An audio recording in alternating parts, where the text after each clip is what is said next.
Alhamdulillah wa syukurillah ala ni'matillah la hawla wa la quwata illa billah. Yang terhormat Bapak Kepala Sekolah SMA Negeri 1 Garawangi, yang saya hormati Bapak Ikin Sodikin SPD dan Bapak Andri Supriyatna SPD, calon guru penggerak, dan yang saya banggakan dan saya cintai rekan-rekan guru SMA Negeri 1 Garawangi. Pertama-tama mari kita panjatkan puji dan syukur kita kehadirat Allah Subhanahu wa Ta'ala. Alhamdulillah pada pagi hari ini kita bisa berkumpul dalam acara diseminasi budaya positif di lingkungan sekolah. Salawat serta salam semua tetap tercurah limpahkan kepada Habibana wa Nabi Muhammad Sallallahu Alaihi Wasallam, kepada keluarganya, sahabatnya, dan kepada kita selaku umatnya. Amin ya rabbal alamin. Bapak Ibu sekalian, perkenankanlah saya akan membawakan beberapa mata acara dalam acara saya ini, yaitu pembukaan, menyanyikan lagu wajib Indonesia Raya, sambutan, selayang pandang diseminasi budaya positif, tujuan budaya positif, pemaparan materi, tanya jawab, yang terakhir adalah penutup. Untuk yang pertama, marilah kita buka acara ini dengan membacakan surat Al-Fatihah. Ila hadhihi wa kulli niyatin shalihah. Al-Fatihah.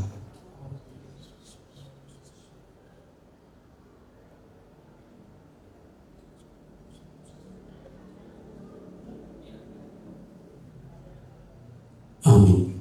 Mudah-mudahan dengan acara buka dengan membacakan surat Fatihah menjadikan berkah bagi kita semua, mendapatkan nilai positif dari materi kita hari ini.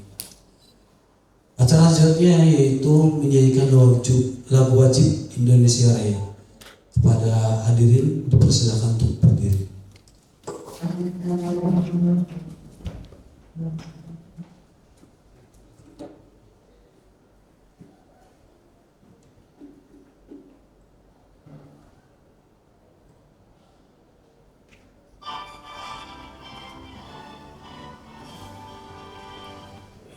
Indonesia tanah airku, tanah tumpah darahku, di sanalah ku berdiri, jadi pandu ibuku. Indonesia kebangsaanku, bangsa dan tanah airku, marilah kita berseru, Indonesia bersatu. Hiduplah tanahku, hiduplah negeriku, bangsaku, rakyatku semuanya. Bangunlah jiwanya, bangunlah badannya untuk Indonesia Raya. Indonesia Raya, merdeka, merdeka, tanahku, negeriku yang ku cinta. Indonesia Raya, merdeka, merdeka, hiduplah Indonesia Raya. Indonesia Raya, merdeka, merdeka, tanahku, negeriku yang ku cinta. Indonesia Raya, merdeka, merdeka, hiduplah Indonesia Raya. Hadirin dipersilakan duduk kembali.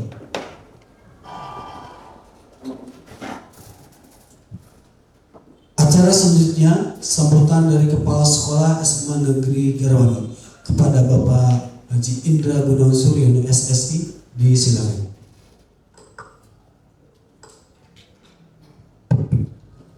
Bismillahirrahmanirrahim. Assalamualaikum warahmatullahi wabarakatuh. Yang saya hormati sekaligus sama-sama kita banggakan dua guru SMA Negeri 1 Garawangi, calon guru penggerak di tahun 2024. Yang pertama Bapak Ikin Muhyiddin Sadikin SPD. Dan yang kedua Bapak Andri Supriyatna SPD. Dua-duanya adalah tokoh budaya, bukan hanya milik SMA Negeri 1 Garawangi, tapi juga milik Kabupaten Kuningan. Ini adalah sesuatu yang perlu kita banggakan. Mas Ikin ini tokoh budaya dalam hal seni musik, seni vokal, dan Mas Andri tokoh budaya dalam hal seni pertunjukan dan seni tari. Kemudian yang saya hormati Mas MC yang ganteng ya, salah satu tokoh muda kita, alumni Semagar, dan semuanya punya kesempatan untuk bisa merintis karir sebagai calon-calon pimpinan, dimulai dari wali kelas, pembina. Dan perlu saya koreksi bahwa yang namanya lagu Indonesia Raya itu bukan lagu wajib, tapi lagu kebangsaan. Menyanyikan lagu kebangsaan Indonesia, hadirin dimohon berdiri. Karena begini-begini saya pernah jadi MC Bapak Ibu, dan pernah juara MC di radio di Cirebon, termasuk meng-MC organ tunggal juga. Yang saya hormati, saya muliakan adik-adik ya, rekan-rekan guru, pengajar SMA Negeri 1 Garawangi. Kemudian ada dari tim Pride, terima kasih ya kakak-kakak sudah membantu tugas-tugas guru dalam rangka peliputan dan dokumentasi. Sebelumnya saya ucapkan apresiasi dan penghargaan ya kepada dua guru calon penggerak kita ini, dan saya berharap segala proses selama pendidikan mengikuti calon guru penggerak dapat ditempuh sesuai dengan rencana waktu telah ditetapkan serta mendapatkan hasil terbaik. Kegiatan calon guru penggerak ini bukan hanya sekedar syarat agar bisa mendapatkan sertifikat guru penggerak, tetapi harus penuh penghayatan, penuh penjiwaan, dan dengan semangat untuk bisa betul-betul menjadi guru penggerak. Ini saya kalau lihat dari umur, Bapak Ibu semua lihat dari umur, ya sepertinya belum pernah ada yang zamannya mendirikan sekolah. Saya waktu ditempatkan di SMA belum ada gedungnya, Bapak Ibu. Masih berupa sawah, isinya itu kambing sama ayam di situ. Nah, ditempatkan di satu sekolah yang belum ada gedungnya. Jadi kita semua merintis membangun gedung sampai sekarang betul-betul jadi gedung beneran ya, tingkat 2 semua. Ya. Dan semua proses itu kita lalui dengan gembira, dengan senang hati, dan bentuk tanggung jawab kita tuh sebagai guru. Saya tidak berpikir waktu itu yang penting saya digaji. Dan apa yang kita bisa lakukan untuk sekolah kita pada saat itu kita lakukan. Termasuk mengantar anak yang tidak ada sarana transportasinya. Kalau sudah lewat jam 2 itu sudah tidak ada ke daerah-daerah pelosok. Guru laki-laki saya instruksikan, saya waktu itu kasih kurikulum, jangan dulu pulang sebelum mengantar muridnya, terutama muridnya yang perempuan, Pak. Ada yang bonceng 2, ada juga yang sampai bonceng 3. Tuh, 2 di belakang, 1 di depan. Pahala dapat, bonus dapat. Pada saat itu. Tapi di sini nggak ada ya. Kalau di sini seperti itu, saya yakin Kak Ayo paling depan ya. Tapi situasi berbeda. Garawangi gak adalah Garawangi. Ya, Garawangi ini kalau dalam konstelasi Kabupaten Kuningan ya. Ketika saya masuk ini adalah informasinya grade B+. Grade B+ itu pada saat itu masih 30 rombel. Nah, semenjak 32 sudah masuk A, tapi hanya A biasa, bukan A+. Nah, ini adalah sesuatu yang patut disyukuri. Dilihat dari jumlah rombel, tinggal bagaimana kita menambah jumlah fasilitas terutama ruangan sehingga dalam tahun-tahun ke depan, dalam 2 tahun ke depan sudah bisa 36 rombel. Dan itu dibutuhkan semangat yang luar biasa. Ya, semangat yang luar biasa. Saya yakin kalau jumlah rombel aman, teman-teman jam pelajaran juga aman. Tidak perlu nyari sekolah lain, apalagi dengan dampak adanya kurikulum. Bapak Ibu yang kami hormati dan kami muliakan, budaya kalau yang pernah saya baca waktu saya sekolah SMP SMA, budaya itu adalah hasil cipta karsa manusia. Dalam bentuk pikiran, adat istiadat yang sudah mendarah daging turun temurun dan susah dihilangkan tradisi itu. Budaya identik misalnya dengan tarian tradisional, pakaian adat, ya, kebiasaan. Nah, Bagaimana? Dan itu sudah melekat betul-betul mendarah daging. Dan bagaimana kita mentransformasikan budaya dalam pengertian yang tadi, mendarah daging, menjiwai, susah dihilangkan dalam artian positif, bisa merasuki dunia persekolahan, utamanya di sekolah kita. Oleh karena itu perlu adanya, kalau belum ada budaya di sekolah kita, ya kita buat sampai betul-betul menjadi tradisi dan mendarah daging dan memberikan dampak bagi prestasi sekolah. Nah, oleh karena itu diseminasi budaya positif ini sangat penting. Apa saja sih yang termasuk dalam budaya dan yang harus kita canangkan, kita buat, kita programkan sehingga menjadi sebuah habit. Budaya positif ini tidak mungkin bisa berhasil ya kalau anak-anak itu bagaimana kita gurunya. Kita A, anak-anak A, kita B, anak-anak B. Kita buat program, kalau kitanya tidak komitmen, tidak konsisten, bubar jalan. Nah, oleh karena itu ini adalah tanggung jawab kita semua. Bagaimana intinya kegiatan apapun yang kita lakukan oleh guru itu harus memiliki dampak pada peningkatan prestasi siswa. Prestasi itu bukan hanya akademik dan akademik, tapi pembentukan karakter yang baik itu juga merupakan sebuah prestasi. Jadi rekan-rekan semua, mari kita dukung dan beri sambutan secara positif adanya diseminasi kegiatan diseminasi budaya positif ini. Dan marilah kita buka mindset kita. Banyak yang harus kita benahi Bapak Ibu sebagai guru. Mungkin kita merasa selama ini kita sudah dalam zona nyaman dari segi keilmuan, mungkin kita merasa cukup. Tapi saya sendiri merasa selaku kepala sekolah saya ini pribadi banyak kekurangannya ya, yang saya harus bisa tingkatkan. Contoh dari sisi pendidikan, saya masih S1. Nah, saya tidak mungkin bisa S2 kalau tahun depan misalnya saya masih di sini. Oleh karena itu tolong dukung saya ya untuk bisa pindah ke Cirebon sehingga saya bisa melanjutkan program S2 saya yang tertunda setelah sekian lama. Begitu. Dengan cara apa? Memberikan nilai TRK yang baik. Gitu tuh. Kalau saya nilai TRK-nya jelek, terus saya nggak bisa pindah, Bapak Ibu saya di sini aja nantinya. Ya, kasih nilai TRK bagus, itu sama dengan Bapak Ibu mendukung saya, begitu. Sama, gitu ya. Begitu juga halnya saya juga ini, mohon maaf ada pesan sponsor, begitu. Saya harapkan kegiatan ini akan berjalan dengan lancar dan terima kasih yang luar biasa nih. Saya harap tahun depan, tahun sekarang ketika ada pembukaan program calon guru penggerak lagi, ini yang wajahnya masih muda-muda, teman-teman yang ya lihat wajahnya masih penuh semangat ya, masih penuh semangat meskipun matanya kriap, tapi saya yakin itu dalam hatinya tuh bergelora itu. Loh ya, bergelora. Ada tahun depan yang melaksanakan seperti ini lagi dan bukan 2 orang. Bila perlu semua yang ada di sini. Bahwa pemerintah sekarang melalui Kemendikbudristek memberikan bonus yang luar biasa kepada guru penggerak, Bapak Ibu. Ya, memberikan bonus yang luar biasa. 1, mengikuti lokakarya, ya kan? Lokakarya itu ilmu mahal. Tidak semua guru dapatkan kesempatan. Dan diberikan transport lagi. Tuh kan? Sudah betul-betul diperhatikan. Yang kedua, jenjang karir Bapak Ibu. Salah satu syarat untuk menjadi kepala sekolah, salah satu syarat ya. Dan ini syarat mutlak. Kalau syarat ini tidak dimiliki, maka nggak akan bisa lanjut. Tapi setidaknya dengan adanya syarat ini bisa memiliki kesempatan untuk jadi kepala sekolah dan pengawas sekolah.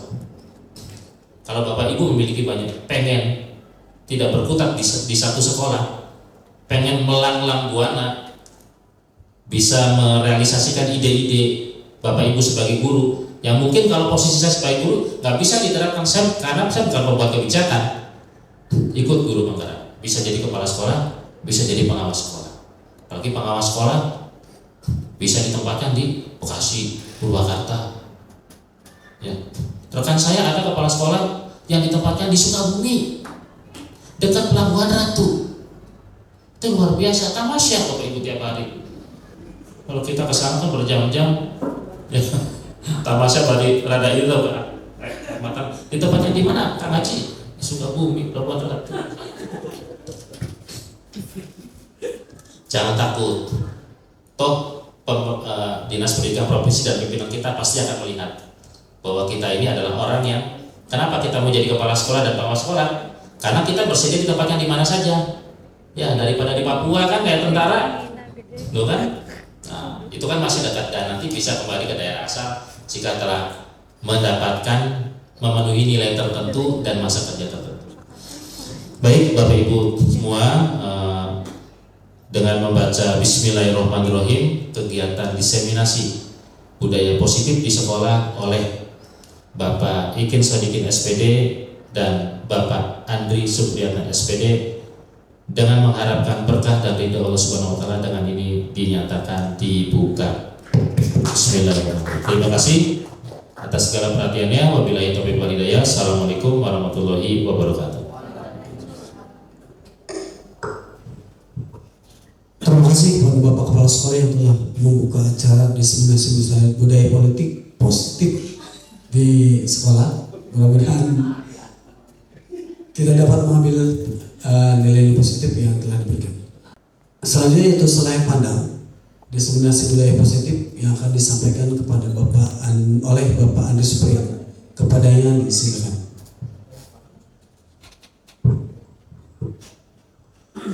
Baik, Assalamualaikum warahmatullahi wabarakatuh. Mohon maaf, membelakangi sebentar. Ya. Baik, selamat pagi Bapak Ibu guru hebat semuanya. Masih semangat? Masih semangat, oke.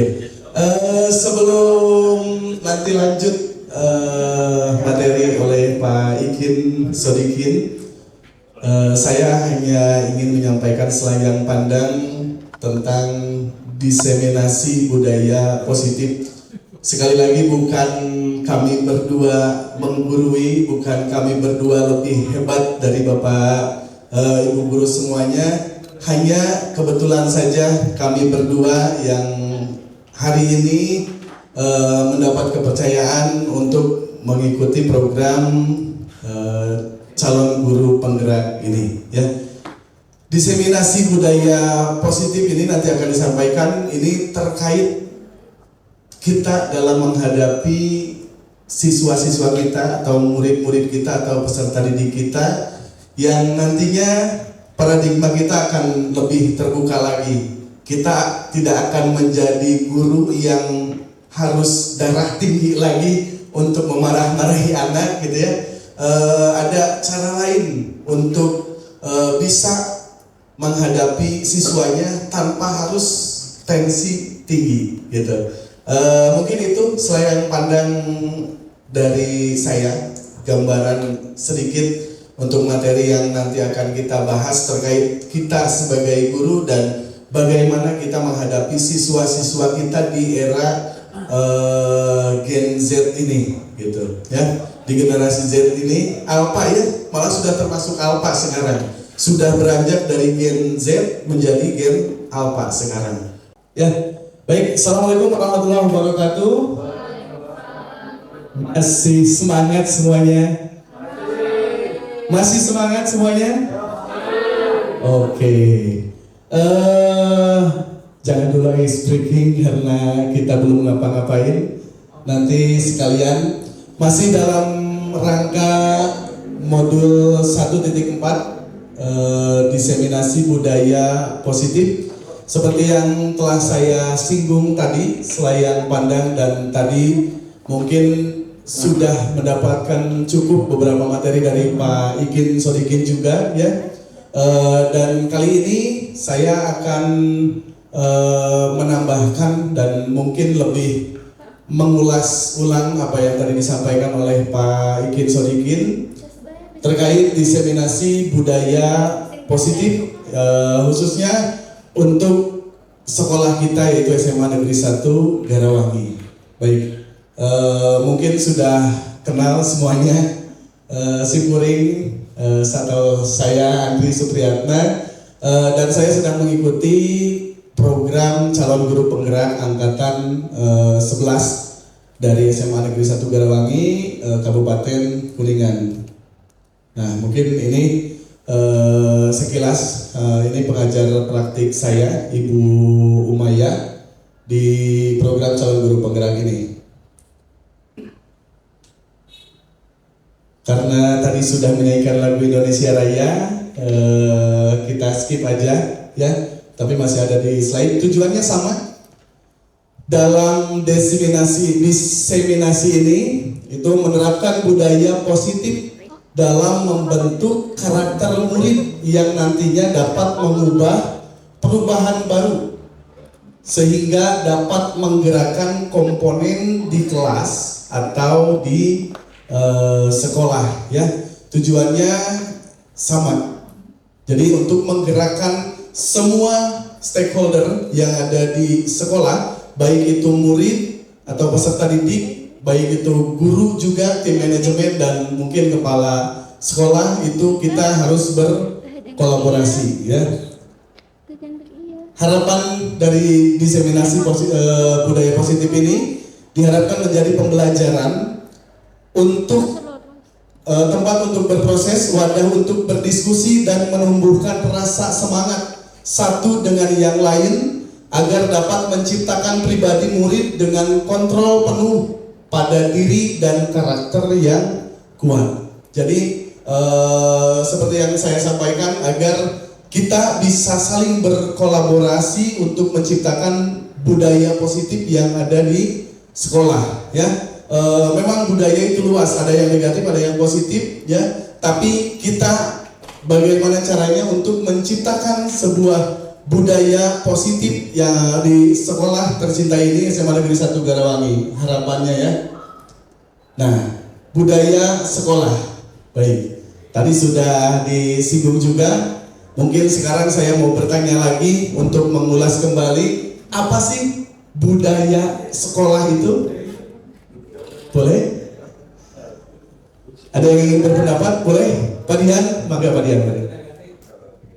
Ya, assalamualaikum warahmatullahi wabarakatuh. Menurut saya budaya itu sebuah kultur yang ada di lingkungan yang berbeda mungkin masing-masing. Kalau di sekolah berarti akan bergantung kepada ciri khas sekolah itu sendiri. Jadi apa itu budaya tadi? Kultur dari kekhasannya yang ada di sekolah masing-masing. Terus mengapa budaya sekolah penting itu ini juga boleh sekalian, boleh sekalian. Mengapa budaya sekolah penting ya benar Ya. sebagai ciri khas. Kalau misalnya ciri khasnya kuat, otomatis kebudayaannya mungkin bisa menjadi populer atau menjadi contoh bagi sekolah yang lain. Baik, luar biasa sekali Pak Dian. Terima kasih Pak Dian. Sangat luar biasa sekali. Apa itu budaya tadi ya? Kultur atau sebuah kebiasaan yang diterapkan di suatu lingkungan. Dalam hal ini kita di sekolah, berarti kultur atau kebiasaan yang ada di sekolah yang terus menerus dilakukan selama bertahun-tahun hingga menjadi habit, menjadi kebiasaan yang mendarah daging. Dan betul sekali, kenapa budaya sekolah itu penting? Salah satunya tadi, untuk menciptakan suatu ciri khas atau menciptakan identitas. Ketika mendengar budaya ini, ketika mendengar misalkan SMA Negeri 1 Garawangi, oh anak-anaknya soleh-soleh. SMA 1 Garawangi, oh marching bandnya bagus gitu ya. SMA Negeri 1 Garawangi, oh pas zuhur anak-anaknya semua langsung ke masjid, gak ada yang tinggal di kelas. Oh, yang Jumatannya itu ceweknya juga ikut ke putrian, bukan Jumatan tapi ya. Baik, itulah budaya positif. Dan inilah ya, budaya positif adalah nilai-nilai, keyakinan dan kebiasaan yang ada di sekolah kita yang berpihak pada murid ya. Nanti kita bahas di selanjutnya kenapa harus berpihak kepada murid. Karena pendidikan ini bukan untuk gurunya, bukan untuk mengikuti kehendak atau keinginan kita sebagai guru, tapi kita harus berpihak kepada murid ya. Oke. sehingga dapat berkembang menjadi pribadi yang kritis, penuh rasa hormat dan bertanggung jawab. Oke, baik, inilah mungkin salah satu contoh budaya positif yang sudah dilakukan di sekolah kita SMA Negeri 1 Garawangi. Diantaranya ada literasi, ini dilaksanakan setiap hari Jumat sebelum KBM berlangsung. Lalu ada Rabu Segar, ini kalau tadi hari Jumat, ini hari Rabu berarti ya. Lalu ada upacara hari Senin, upacara bendera hari Senin berarti ya. Senin, Rabu kita sudah ada budaya positif yang terus-terusan dilakukan. Literasi hari Jumat dan bakti sosial ini dilakukan ketika ada insiden-insiden sial sebelum libur sekolah, mungkin bakti sosial di sekolah, di lingkungan sekolah dan lain-lain. Ada juga di sini gambaran pemberian penghargaan untuk anak-anak yang berprestasi, ya. Oke, lanjut saja sesuai dengan filosofi pemikiran Ki Hajar Dewantara tadi, ya. Tidak akan saya ulas begitu dalam. Tadi sesuai student center, kita dalam pembelajaran di sekolah dalam budaya positif ini harus student center. Artinya kita harus benar-benar berpihak kepada murid, ya. Yang utama kita adalah siswa atau peserta didik kita, bukan keinginan kita. Lalu yang kedua, ing ngarso sung tulodo, ing madya mangun karso dan tut uri handayani, sesuai dengan slogan yang ditanamkan mulai dari SD sampai jenjang SMA, ya. Ini filosofi yang dipakai adalah filosofis Ki Hajar Dewantara, di mana ing ngarso sung tulodo, kita sebagai pendidik itu harus memberikan tauladan.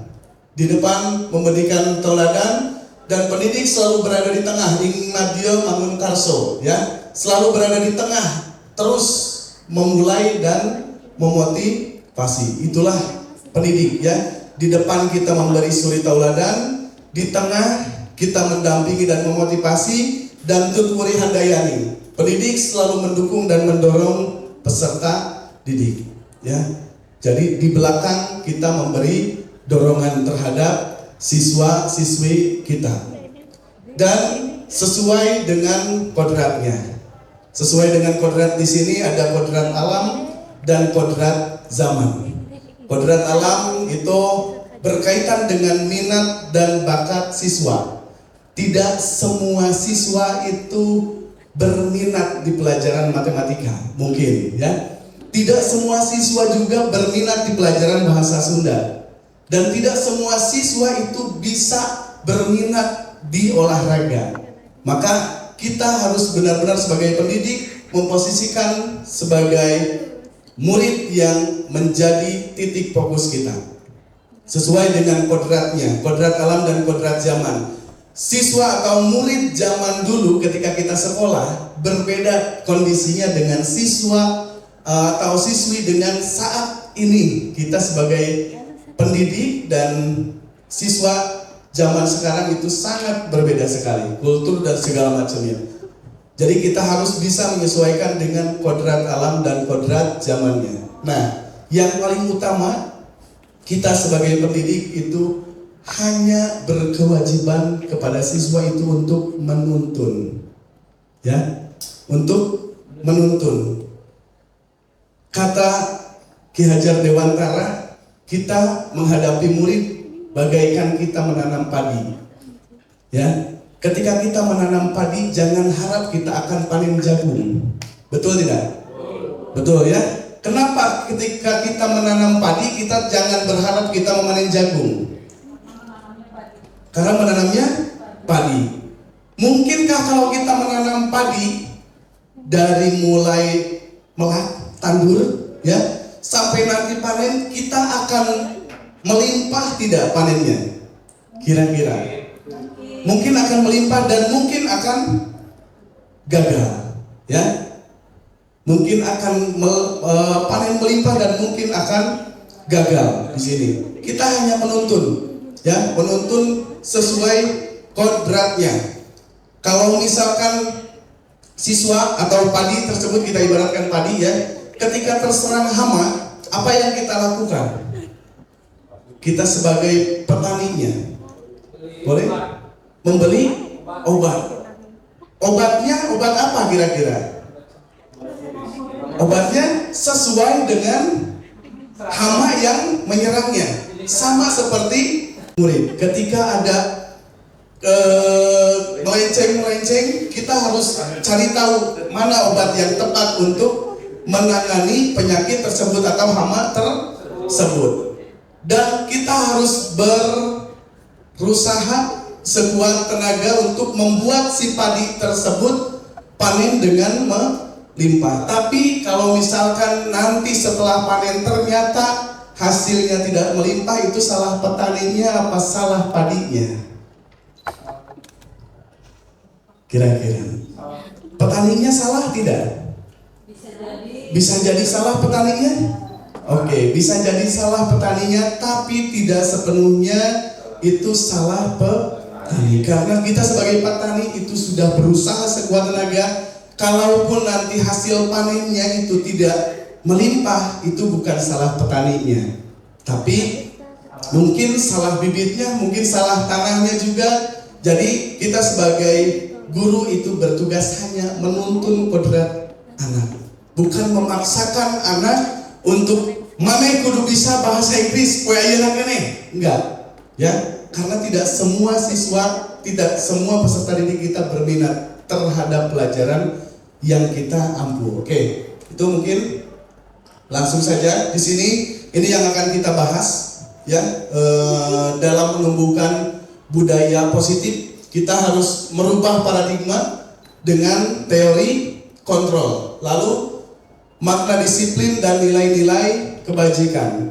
Kita harus mengenal juga kebutuhan dasar manusia.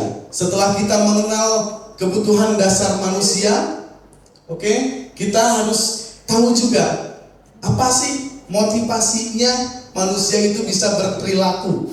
Setelah itu lanjut, kita harus tahu juga 5 posisi kontrol, ya.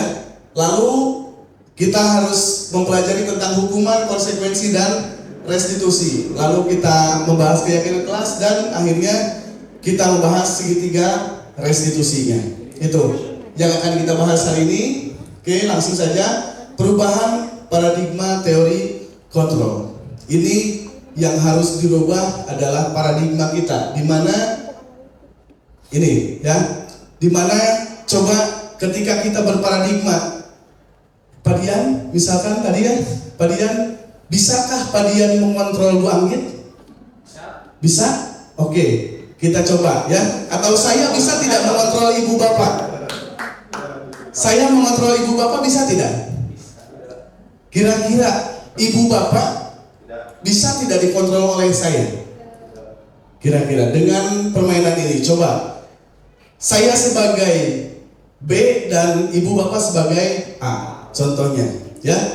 Coba Ibu Bapak boleh mengepalkan tangan, dan di tangan Ibu Bapak itu ada sesuatu yang berharga yang harus dijaga oleh Ibu Bapak.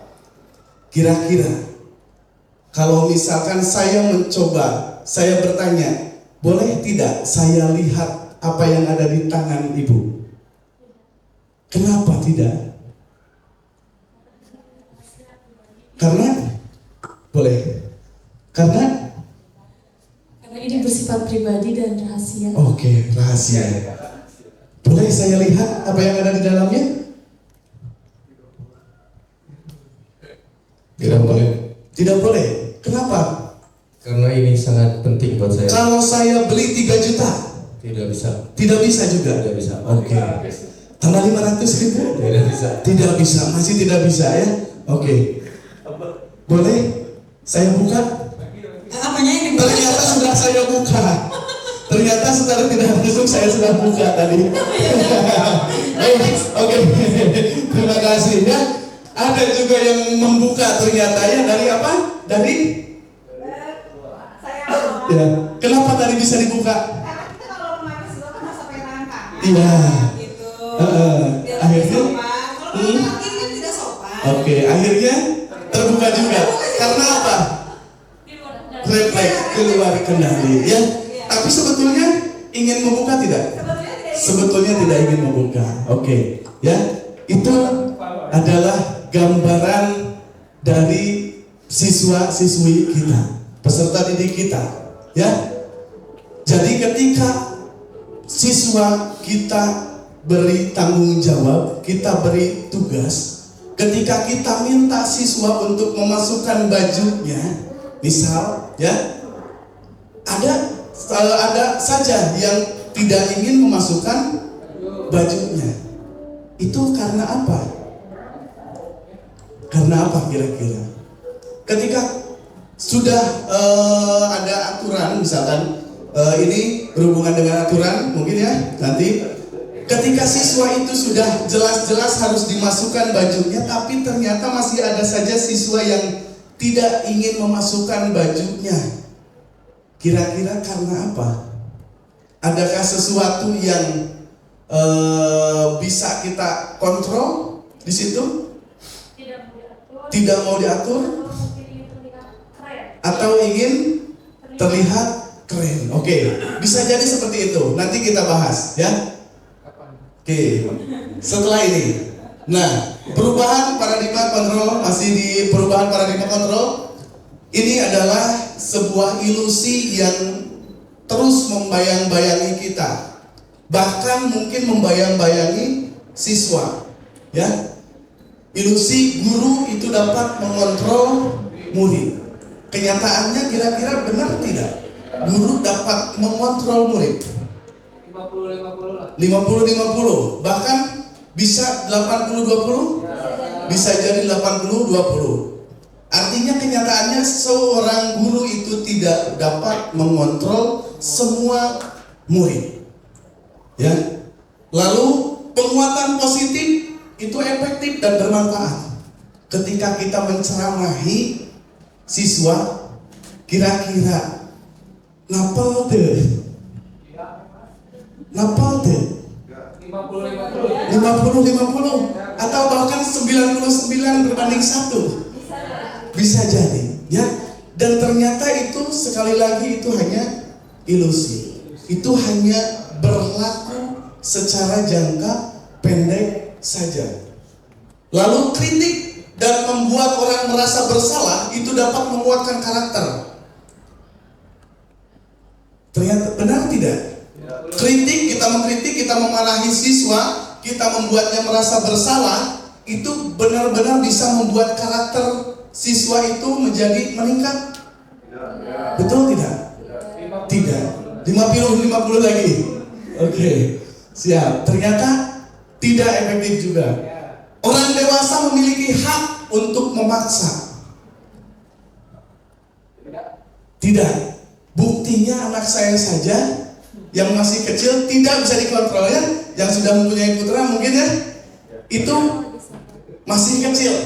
Ternyata dia sudah mempunyai haknya sendiri. Dan kita selaku orang dewasa itu tidak mempunyai hak untuk memaksa. Apalagi kita menghadapi anak-anak tingkatan SMA yang sudah mempunyai gaya sendiri, yang sudah mempunyai karakter sendiri, dan sudah mempunyai prinsip sendiri, ya.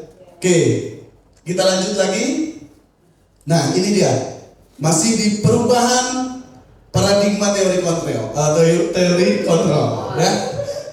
Untung tersalah ngomong.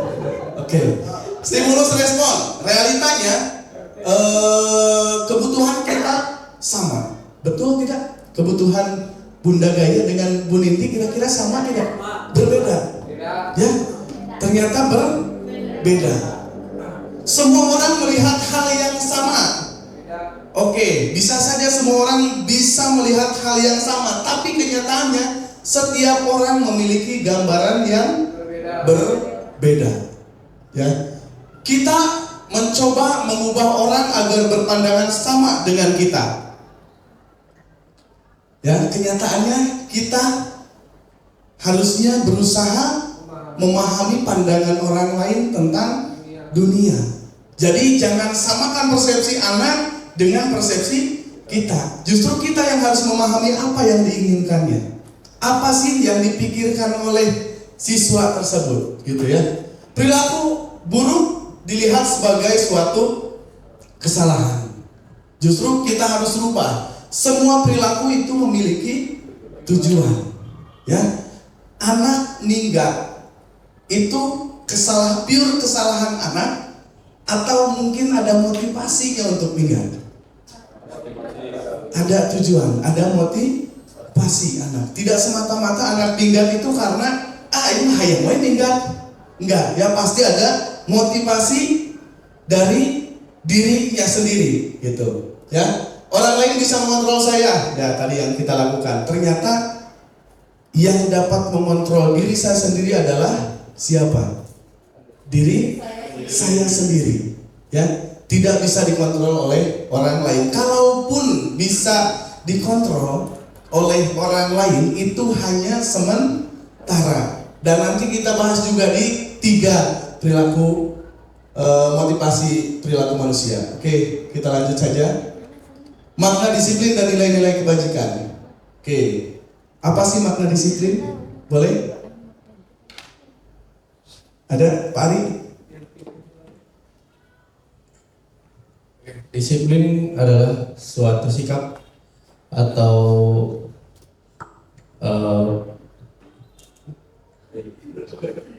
sikap untuk mentaati taat dan patuh yang memiliki nilai-nilai yang ia percayai sebagai kewajiban. Cukup? Oke, luar biasa. Tepuk tangan dulu buat Pak Ari. Ya, intinya dari Pak Ari, disiplin itu adalah sebuah kepatuhan. Setuju tidak? Kalau disiplin itu sebuah kepatuhan. Setuju? Disiplin adalah sebuah kepatuhan. Oke, bisa kita lihat. Diana menyatakan bahwa arti dari kata disiplin berasal dari bahasa Latin disciplina, yang artinya belajar. Ya, kata discipline ya juga berasal dari akar kata yang sama dengan disiplin. Ya, disiplin atau murid, ya, atau pengikut. Untuk menjadi seorang murid atau pengikut, seseorang harus paham betul alasan mengapa mereka mengikuti suatu aliran atau ajaran tertentu. Sehingga motivasi yang terbangun adalah motivasi intrinsik, bukan ekstrinsik. Ya, menurut Diana ini suatu kedisiplinan atau disiplin itu berasal dari kata belajar. Ya, belajar. Dan ketika kita menjadi murid atau pengikut, ya, kalau kita ingin disiplin, artinya ingin belajar, ya, itu harus mengetahui tujuan daripada pembelajaran atau mengikuti suatu aliran atau ajaran tertentu. Ya, buktinya, oke lah, jangan bawa agama dulu, tapi ketika seseorang itu keluar dari agamanya misalkan untuk menjadi pengikut agama yang lain, itu harus tahu dulu kan aturannya. Betul tidak? Untuk mendisiplinkan dirinya terhadap suatu aliran atau agama, ya, atau kita mengikuti suatu komunitas, kita harus tahu dulu apa tujuan komunitas tersebut, gitu kan? Ya, karena apa? Untuk membentuk suatu kedisiplinan tersebut, ya, sesuai dengan tadi yaitu kepatuhan menurut Pak Ari. Oke, bisa lanjut lagi. Dalam budaya kita, makna kata disiplin dimaknai menjadi suatu yang dilakukan oleh seseorang pada orang lain untuk mendapatkan kepatuhan, seperti yang tadi disampaikan, ya. Menurut Ki Hajar Dewantara, di mana ada kemerdekaan, disitulah harus ada disiplin yang kuat. Ya, di mana ada kemerdekaan, disitulah harus ada disiplin yang kuat. Sungguh pun disiplin itu bersifat self disiplin, yaitu kita sendiri yang mewajibkan kita dengan sekeras-kerasnya, tetapi itu sama saja. Sebab jikalau kita tidak cakap melakukan self disiplin, wajiblah penguasa lain mendisiplinkan kita, dan peraturan demikian itulah harus ada dalam suasana yang merdeka. Jadi merdeka bukan berarti tidak ada yang menekan, harus ada yang mendisiplinkan kita. Kita sebagai pendidik, oke, harus ada yang mendisiplinkan, tapi yang harus lebih yang harus lebih dipikirkan, yang harus lebih fokus lagi, bagaimana caranya siswa kita bisa mendisiplinkan dirinya sendiri, ya, bisa mendisiplinkan dirinya sendiri, bukan harus terus-terusan dipaksa oleh kita sebagai tenaga pendidik. Baik, lanjut. Nah, seseorang yang memiliki disiplin diri berarti mereka bisa bertanggung jawab terhadap apa yang dilakukannya karena mereka mendasarkan tindakan mereka pada nilai-nilai kebajikan universal. Nilai-nilai kebajikan universal itu banyak sekali, tapi yang saya tuliskan di sini: beriman dan bertakwa kepada Tuhan Yang Maha Esa dan berakhlak mulia, bergotong royong, berkebinekaan global, mandiri, bernalar kritis dan kreatif. Ini sesuai dengan profil pelajar Pancasila. Nilai-nilai ini yang akan diterapkan kepada siswa kita. Namun ketika kita melihat nilai-nilai kebajikan universal, itu lebih dari itu. Seperti tadi yang disampaikan oleh Pak Ikin, ada nilai kesehatan, kebersihan, lalu menghargai orang lain juga, ya. Masih banyak lagi nilai-nilai kebajikan. Oke, disiplin positif merupakan salah satu cara penerapan disiplin yang bertujuan untuk menumbuhkan kesadaran serta memberdayakan murid untuk melakukan sesuatu tanpa adanya ancaman, hukuman, atau penghargaan. Jadi inilah tujuan kita dari diseminasi budaya positif. Bagaimana kita mendisiplinkan peserta didik kita tanpa adanya ancaman, tanpa adanya hukuman, dan tanpa adanya kita harus terus-terusan memberikan suatu penghargaan. Tapi nilai disiplin itu harus tumbuh dari internal, dari diri siswa kita, ya. Oke, lanjut. Kebutuhan dasar manusia. Apa sih kebutuhan dasar manusia? Setiap manusia punya kebutuhan? Punya kebutuhan. Oke, saya mau tanya, apa yang dibutuhkan sekarang, ya, bukan nanti di rumah, bukan nanti 2 tahun ke depan, hari ini, sekarang di ruangan ini, kira-kira apa yang sedang dibutuhkan? Boleh, silakan. Fokus dan konsentrasi. Oke. Fokus dan konsentrasi. Apalagi ada? Boleh? Kebebasan. Oke. Butuh kebebasan. Sehat, Butuh kesehatan. Hari ini ya, di ruangan ini harus sehat, berarti butuh kesehatan. Padian sedang tidak sehat? alhamdulillah sehat. Alhamdulillah. Kalau nggak sehat nggak di sini. Oke, berarti sedang tidak butuh kesehatan. Butuh Oh, sedang butuh. Lebih sehat apa mau lebih? Apa yang lebih dibutuhkan lagi? Sehat sudah tercapai. Oh ya. Energi. Udah ada. Kopi. Oke. Kopi. Sedang dibutuhkan Sangat kopi. dibutuhkan. Makanya tadi dijawab langsung ya, kita butuh fokus ya, kita butuh fokus. Salah satu yang membuat kita fokus adalah Kopi. mungkin menurut kalian butuh kopi gitu ya, yang sedang dibutuhkan kopi agar bisa fokus. Ada lagi? Pak RT. Pak RT sedang butuh apa Pak RT? Sama, butuh kopi. Saya tidak butuh janda, kebetulan di rumah juga sudah ada dan nggak habis. Saya butuh kopi, Butuh kopi juga. Sama. kebetulan ngantuk ini. Sama, pengen. Hah? Nah, Oh, ice breaking. Butuh kopi, ice breaking. Boleh, silakan. ya. Bangga di kopian sudah. Bangga pesan. Baik, inilah kebutuhan dasar manusia. Oke, hari ini juga kita punya kebutuhan masing-masing, ya. Ini kebutuhan dasar manusia. Di antaranya ada 5 kebutuhan dasar manusia, yaitu kebutuhan bertahan hidup. Ya, tadi butuh kopi, kira-kira masuk tidak ke kebutuhan bertahan hidup? Masuk ke kebutuhan bertahan hidup? Oke, tidak. Masuknya kemana? Oh, tidak ada kopi juga tetap hidup. Bertahan nyatu berarti ya.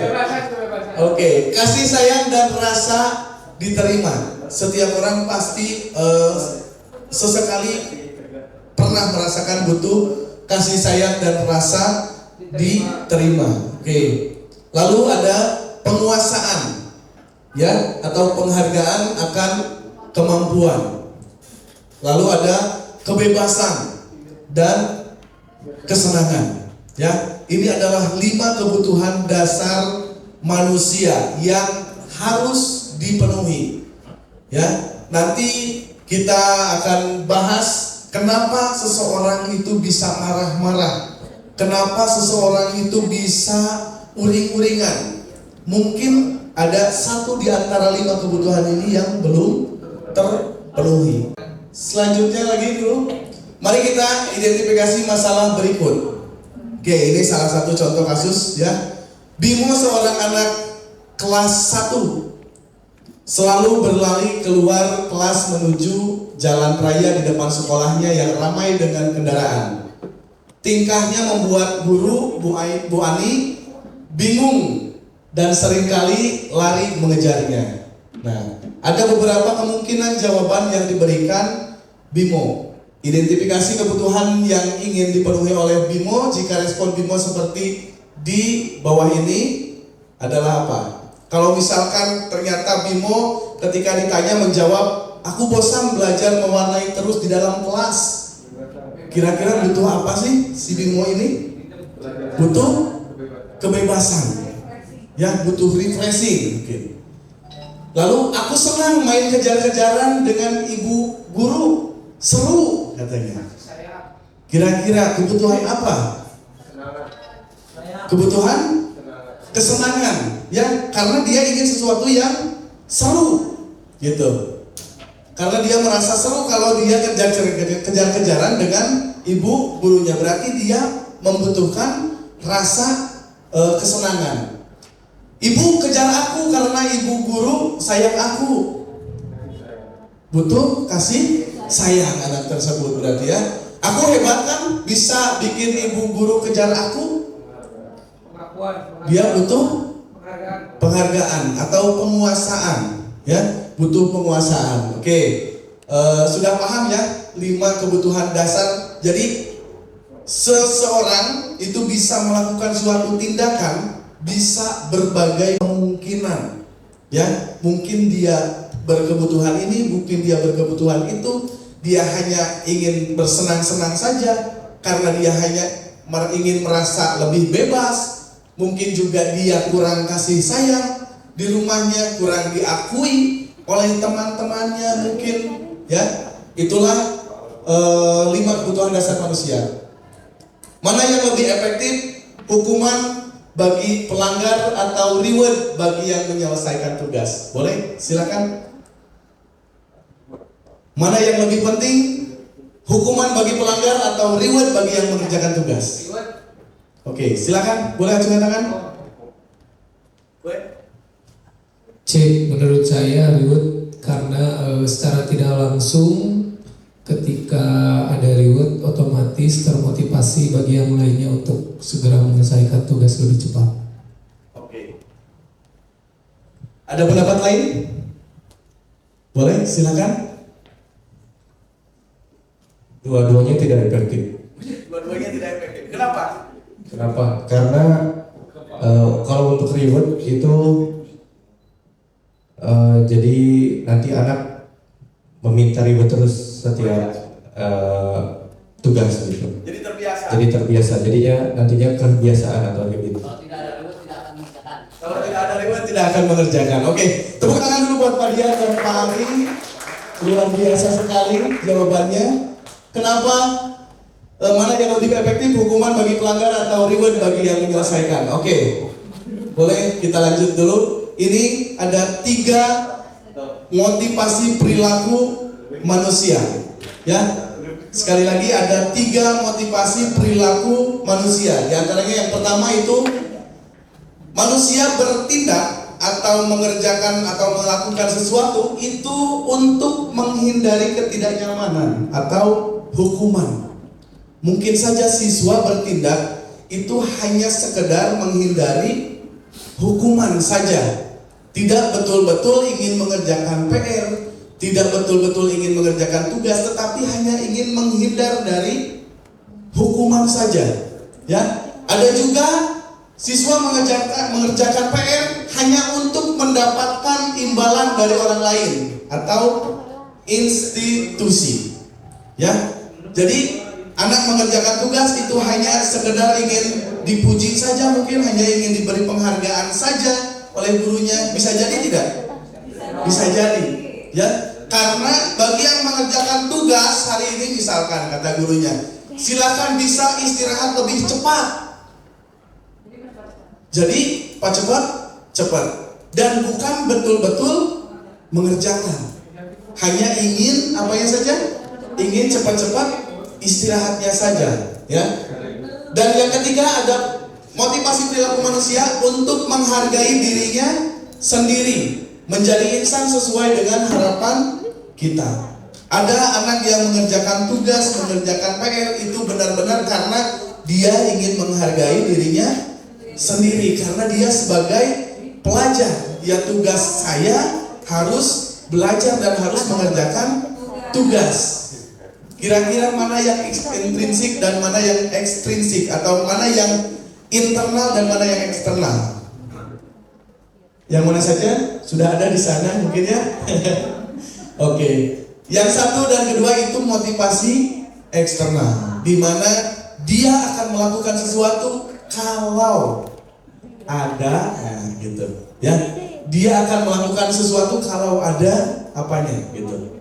Tapi yang ketiga ini adalah motivasi yang muncul dari dirinya sendiri atau motivasi internal. Mau ada yang menghukum, mau tidak ada yang menghukum, mau ada yang ngasih imbalan, mau ada yang ngasih imbalan, itu dia tetap akan mengerjakan. Itulah motivasi internal dan itu yang harus kita tanamkan di sekolah dan di kelas. Ya, paham dulu sampai sini? Oke, paham ya? Baik, kita lanjut. Kita sering saat berulang kali menjanjikan hadiah kepada anak-anak agar berperilaku bertanggung jawab, atau kepada seorang murid agar mempelajari sesuatu yang baru, atau kepada seorang karyawan agar melakukan pekerjaan yang berkualitas, kita sedang berasumsi mereka tidak akan melakukannya atau mereka tidak akan memilih untuk melakukannya. Ini menurut Alf Fikron. Ya.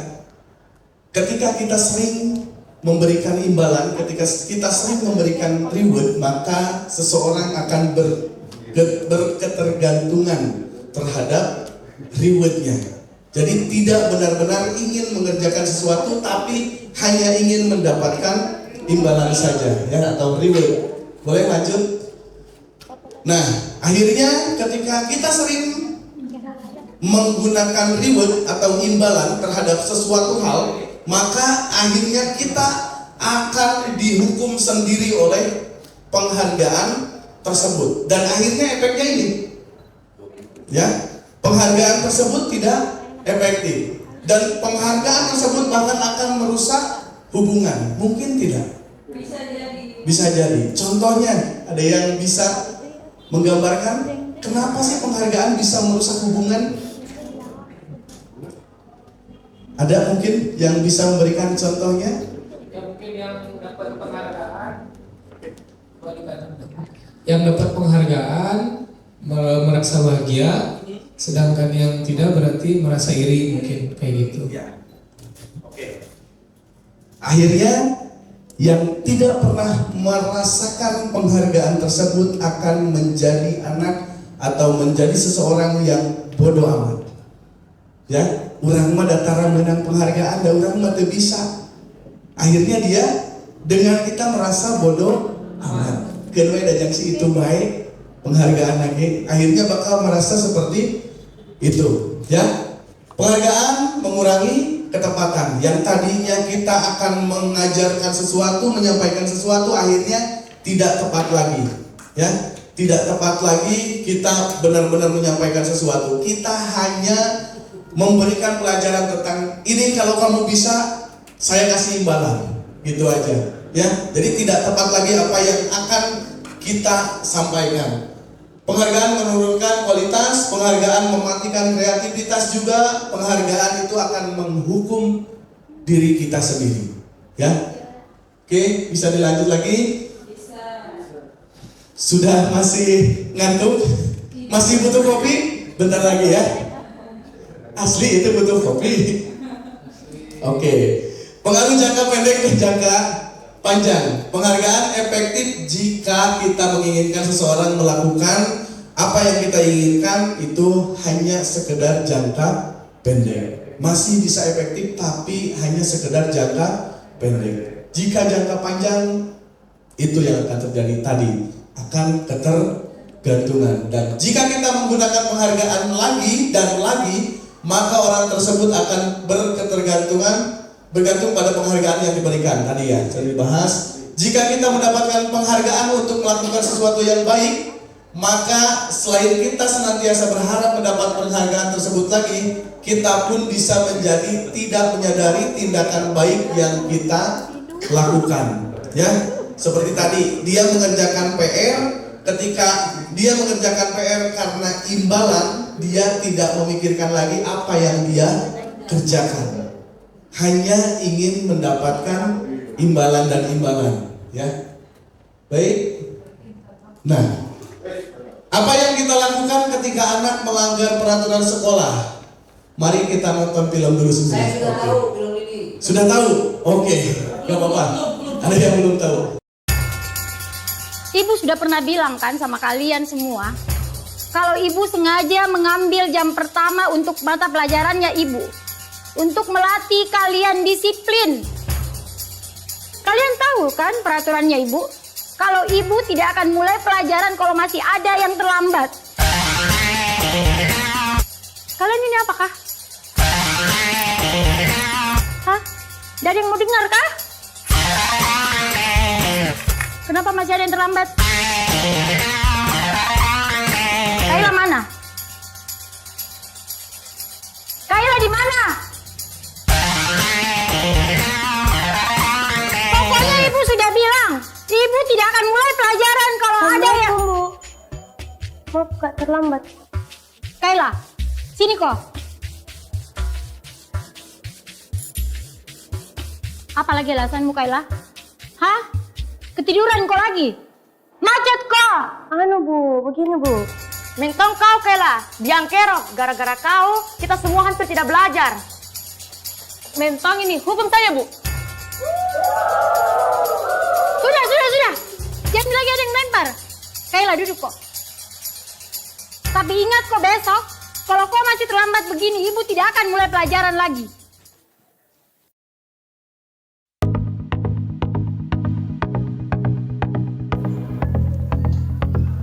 Selamat pagi anak-anak. Pagi, Bu. Betul-betul ini Kayla, Di. Tidak ada tobat-tobatnya. Kemarin sudah dilempari nih gara-gara terlambat masuk kelas. Ada yang tahu kemana Kayla? Assalamualaikum, Bu. Maaf Kak, terlambat. Tidak usah banyak alasanmu. Berdiri ke depan. Sepanjang pelajarannya Ibu hari ini, kau berdiri terus di depan. Dede terlambat miseng.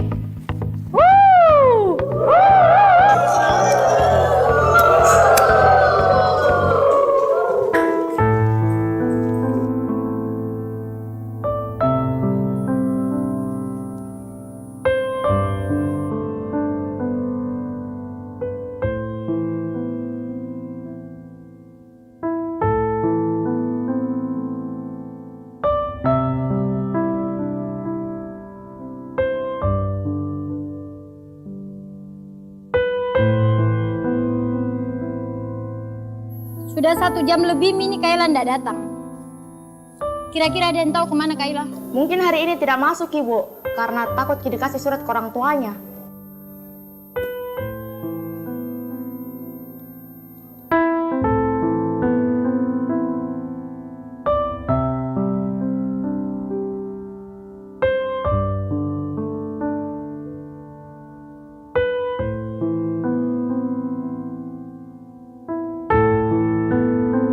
Pagi anak-anak. Pagi, Bu. kok Kayla. Udah terlambat mau kok lagi. Kayla ke depan kok. Kenapa, Bu? Berdiri kok di situ. Hari ini saya kan udah terlambat, Bu, tapi kenapa saya tetap dihukum? Kok enggak masuk toh kemarin? Sekarang jelaskan kok kepada kita semua di sini, kenapa kok selalu terlambat dan malah kemarin kok enggak masuk? Kayla, jelaskan kok. Bicara kok. Kayla. Maafkan Kak teman-teman, karena gara-gara saya, kalian semua tidak belajar. Hari pertama, saya terlambat karena mamaku demam berdarah.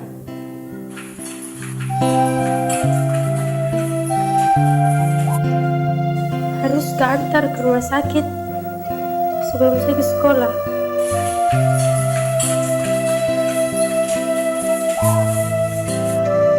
Hari kedua, saya terlambat ke sekolah karena harus ke rumah sakit.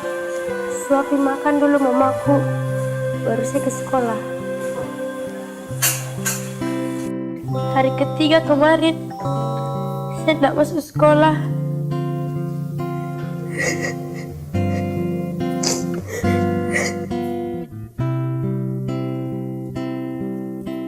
Teringatku hadirmu bunda, manjakanku di kecil dulu. Karena meninggal mamaku. Apakah tergetar hatimu? Di sini anakmu terjatuh. Tak ada tempatku mengadu. Tangisku dalam sendiriku. Kalau bukan karena mamaku suruh Kak jadi insinyur, tidak bakalan Kak masuk sekolah hari ini. Saya kira kalian semua mau lempari Kak. Lemparkan Ma, lempar Mi, lempar Mi, lempar. Saya kira Bu kita menghukum Kak, hukum Ma.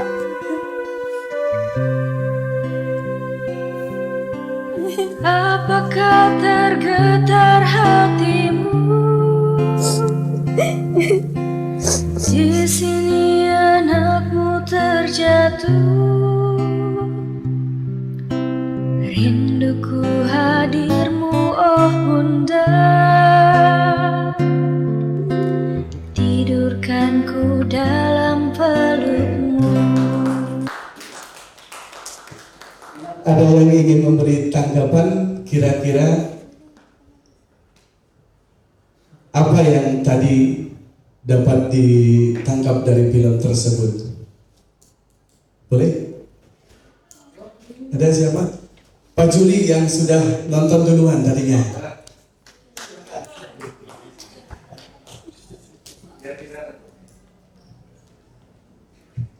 Iya, ini kan seorang anak perempuan cantik ya, dia melanggar peraturan, baik peraturan di sekolah maupun di kelasnya, ya, dia melanggar peraturan berupa terlambat masuk sekolah. Tapi seseorang anak itu yang melanggar itu ada alasannya. Apakah alasannya itu positif atau negatif? Jadi kita jangan menjudgment, yaitu seorang guru maupun teman-temannya itu jangan menjudgment bahwa pelanggaran itu dilakukan apa alasannya. Kita harus tahu dulu. Jadi ketika kita juga ada anak yang ngantuk, ada anak yang terlambat, kita jangan menyalahkan, tapi kita harus tahu apa alasannya. Jadi itu sehingga kita sudah tahu alasannya, kita tahu cara menyelesaikannya. Terima kasih. Baik, terima kasih Pak Juli ya. Betul sekali ya, nyambung dengan materi yang tadi, 5 kebutuhan dasar manusia itu harus terpenuhi dan jangan adjustment kata Pak Juli. Hidup adjustment Pak Juli. Baik, kita lanjut. Nah, ada 5 posisi kontrol yang dapat kita terapkan selaku pendidik. Ya, selaku pendidik ada 5 posisi kontrol yang harus kita terapkan. Di antaranya sebagai penghukum, sebagai pembuat merasa bersalah, bisa sebagai teman, bisa juga sebagai pemantau, dan bisa sebagai manajer. Ya, kira-kira dari film yang tadi itu termasuk ke dalam pendidik yang memposisikan sebagai apa? Sebagai penghukum. Efektif tidak kira-kira dengan peserta didik kita jika kita terus-terusan memposisikan diri sebagai penghukum? Tidak. Masuk tadi ke pembuat rasa bersalah? Termasuk juga ya, karena Kaila merasa bersalah, memang merasa bersalah. Oke. Sebagai teman? Tidak memposisikan sebagai teman. Pemantau? Apalagi manajer juga tidak. Ya. Dan kita sebagai pendidik sebetulnya harus bisa memposisikan sebagai manajer. Ya, jangan hanya sebagai penghukum membuat merasa bersalah, sebagai teman boleh bisa jadi efektif juga, tapi kita lebih efektif lagi itu harus memposisikan sebagai manajer. Oke. Hukuman dan konsekuensi. Perbedaan antara hukuman dan konsekuensi tentu sangat berbeda ya. Tahu hukuman? Tahu konsekuensi? Oke, jika sudah tahu, kita lanjut saja dulu. Hukuman ada konsekuensi dan restitusi. Hukuman itu sesuatu yang menyakitkan dan harus terjadi. Kalau konsekuensi itu sesuatu harus terjadi saja. Restitusi itu bisa menjadi sebuah pilihan, ya. Hukuman tidak nyaman untuk murid, atau anak untuk jangka panjang. Konsekuensi tidak nyaman untuk murid, tetapi jangka pendek. Restitusi itu lebih ke menguatkan murid atau anak dalam jangka waktu yang panjang. Hukuman, korban mendapatkan keadilan. Dari konsekuensi, korban bisa diabaikan. Oke. Restitusi, korban mendapatkan ganti, ya.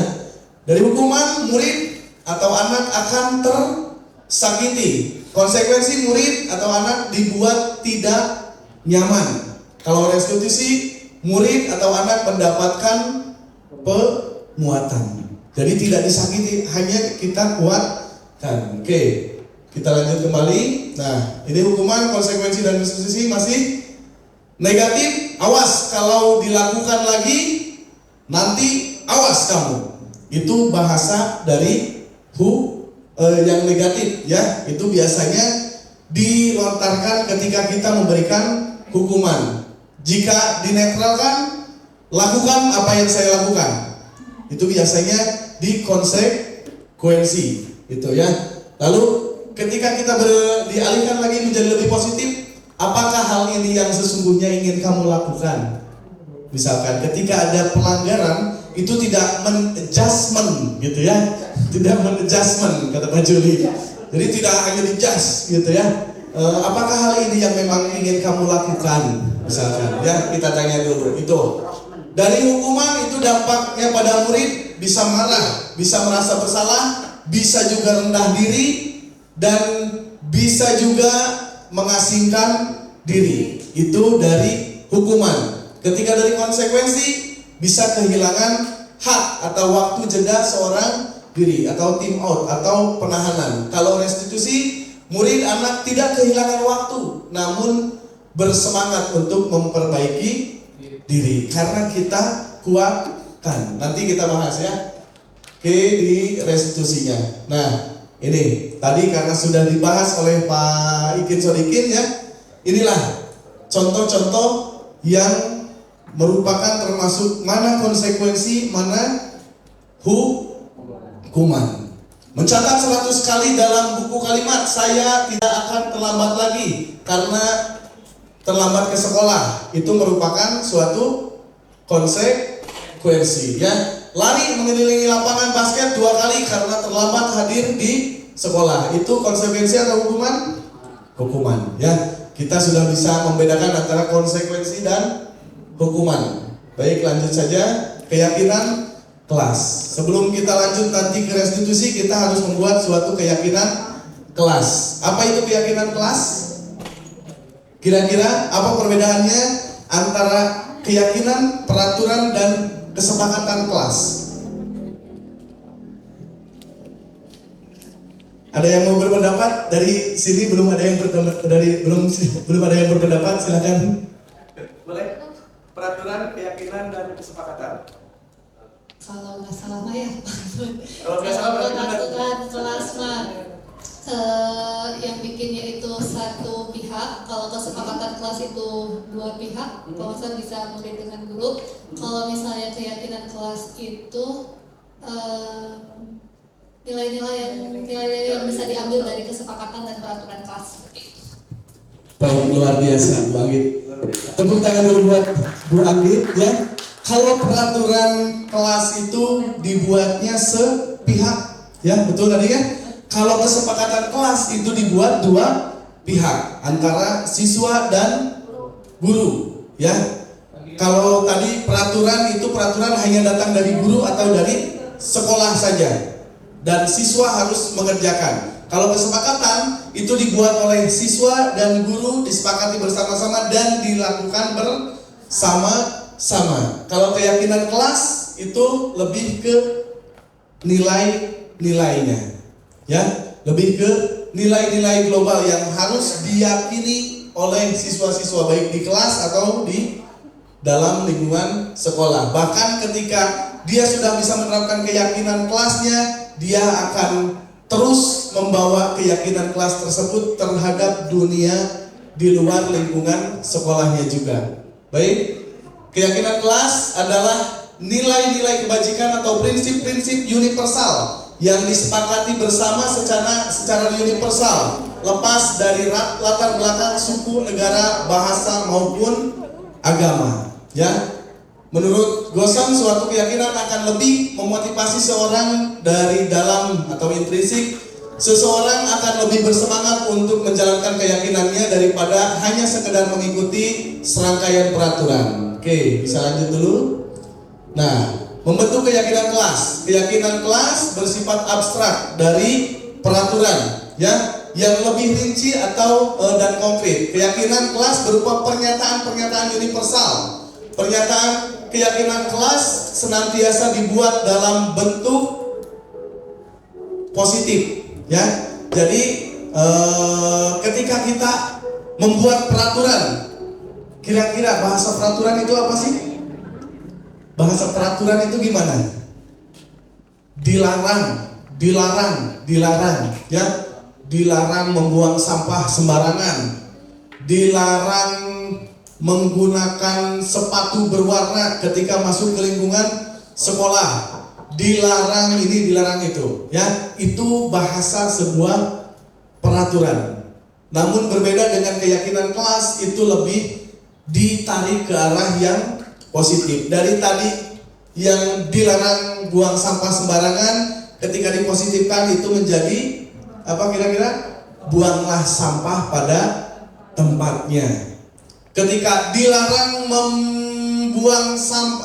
dilarang menyimpan makanan di kolong meja, misalkan, kira-kira apa bahasa positifnya?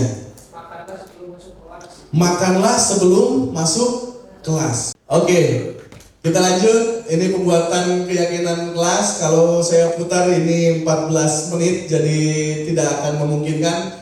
Ini saya membuat keyakinan kelas di salah satu kelas di sekolah SMA Negeri 1 Garawangi, dan ternyata anak-anak antusias dan mereka memahami kenapa saya harus buang sampah pada tempatnya. Kira-kira jawaban anak karena apa? Ketika harus membuang sampah pada tempatnya. Kenapa sih? Kenapa harus buang sampah pada tempatnya? Menjaga kebersihan. Berarti nilai apa yang akan ditanamkan kepada siswa?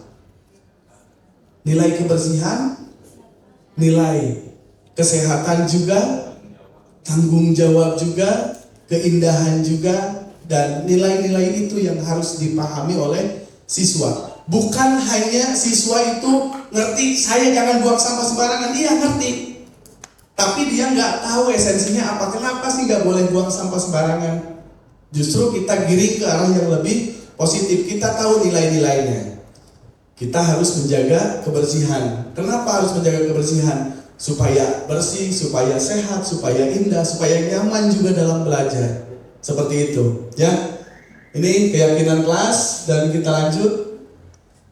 Oke, keyakinan kelas, kesepakatan kelas lebih rinci, detail, kesepakatan kelas konkret dan lebih mirip pada peraturan. Ya, ini antara kesepakatan, keyakinan dan peraturan. Kalau peraturan kelas terkait seperangkat aturan dan pedoman yang ditetapkan oleh guru dan harus dipatuhi oleh seluruh siswa. Tetapi kalau keyakinan kelas bersifat abstrak, berisi nilai-nilai kebajikan yang diyakini secara universal. Nah, inilah keyakinan kelasnya.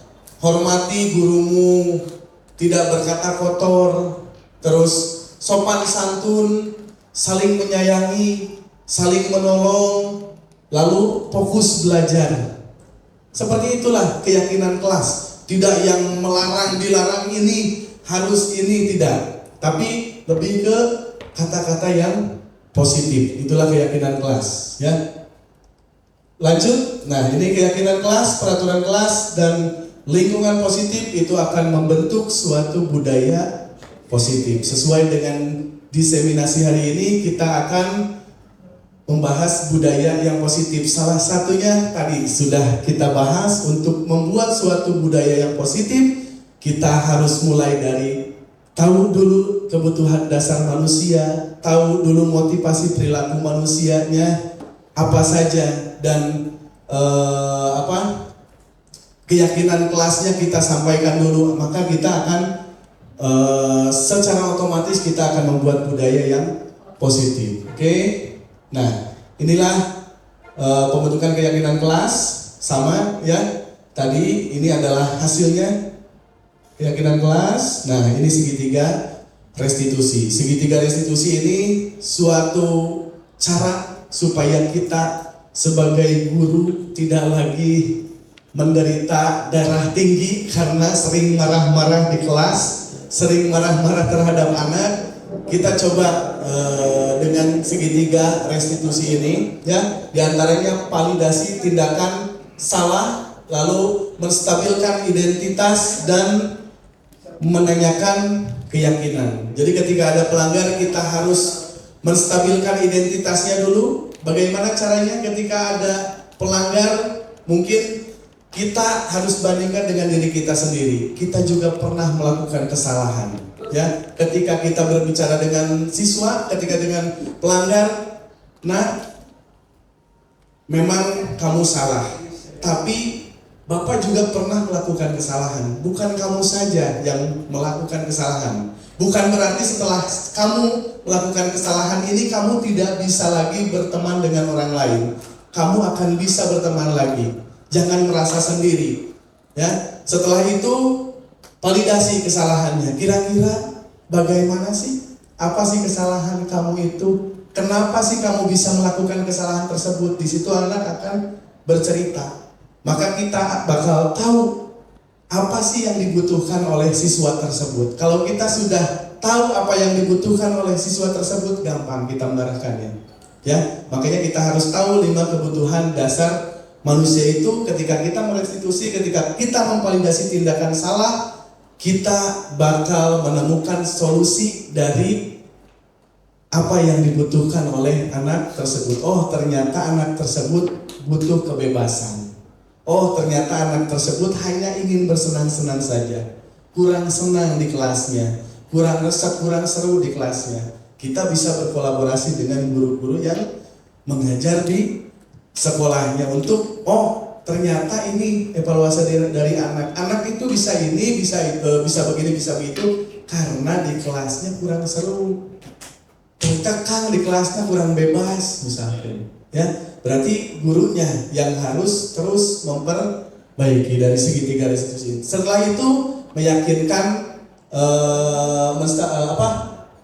menanyakan keyakinan. Kira-kira apa yang bisa kamu lakukan untuk menggantikan, untuk membayar sebuah kesalahan yang kamu lakukan tadi? Saya akan mencoba memperbaiki dan saya akan menyampaikan kepada teman-teman saya untuk tidak melakukan hal tersebut. Saya tidak akan mengajak loncat pagar lagi kepada teman-teman saya misalkan. Ya, jadi seperti itu. Tidak harus dei mana ya sih gitu ya. Jadi jangan seperti itu. Kita mencoba untuk melakukan segitiga restitusi dalam penanganan kasus-kasus atau tindakan-tindakan siswa kita dengan kita mengetahui kebutuhan dasar manusia, kita mengetahui motivasi perilaku manusia tersebut juga, karena mungkin sebuah pelanggaran tidak terlepas dari apa yang tadi kita bahas. Kebutuhannya apa, motivasinya apa, itu ya. Baik, inilah restitusi, oke, sudah ya. Nah ini segitiga restitusi tadi, menanyakan menstabilkan identitas tadi sudah, validasi tindakan yang salah juga sudah, menanyakan keyakinan juga sudah kita bahas. Ini ada video penutup dari saya. Ini restitusi yang saya pernah lakukan.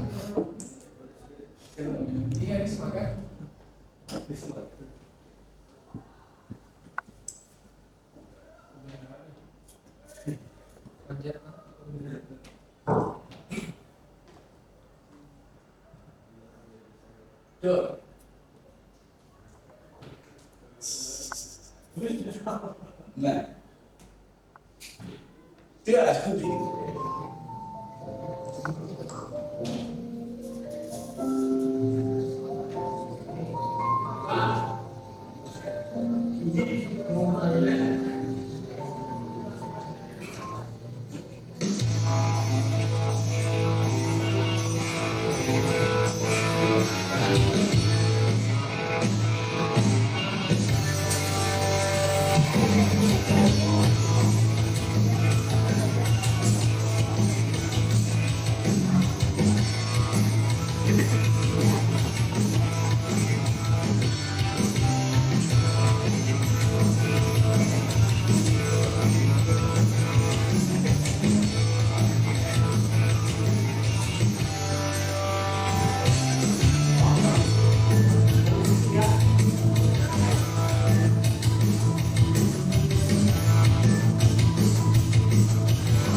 Baik, di skip aja ya, nggak apa-apa ya.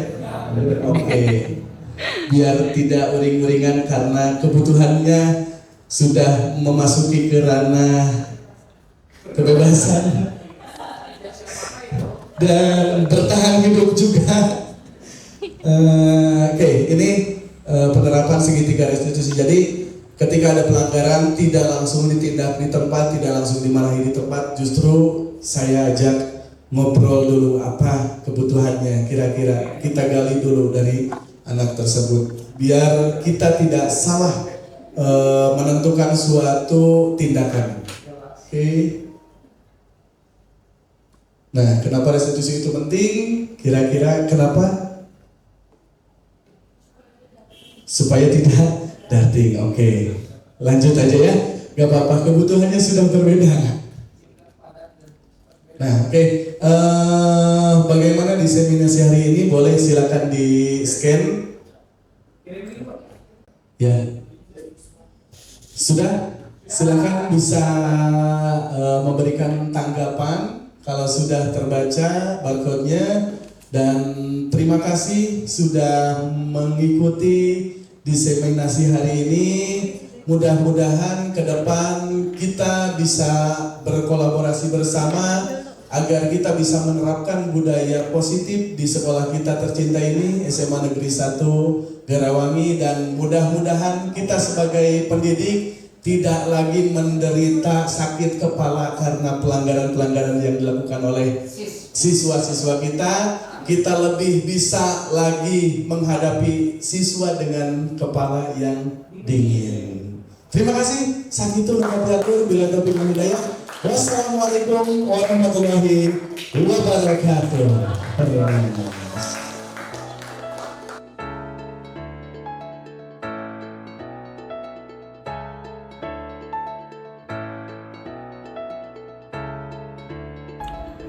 Assalamualaikum warahmatullahi wabarakatuh. Perkenalkan, saya Muhammad Iksan Fauzi, guru informatika di SMA Negeri 1 Garawangi. Kebetulan di sekolah saya terdapat seorang guru yang mengikuti program guru penggerak, yaitu Bapak Andri Supriyatna. Beliau telah melakukan diseminasi budaya positif di sekolah kami. Perasaan saya setelah mengikuti diseminasi budaya positif tersebut, yaitu saya merasa sangat senang karena mendapatkan pengetahuan yang baru, terutama tentang mengelola kelas dan mengelola sekolah. Saya juga menjadi semakin termotivasi bahwa ternyata dunia pendidikan itu sebegitu pentingnya dalam kehidupan siswa-siswa di sekolah kami.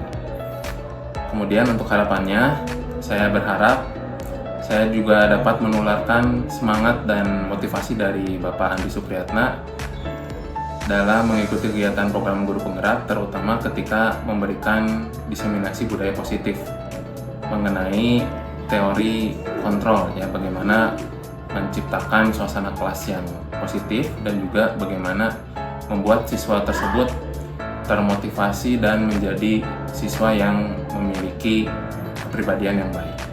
Kemudian untuk tindak lanjutnya, saya akan mencoba bagaimana caranya menularkan budaya positif tersebut kepada rekan-rekan saya dan semua elemen-elemen di sekolah ini, sehingga kami semua dapat bekerja sama untuk membuat lingkungan pendidikan yang lebih positif. Sekian dari saya, terima kasih. Wassalamualaikum warahmatullahi wabarakatuh.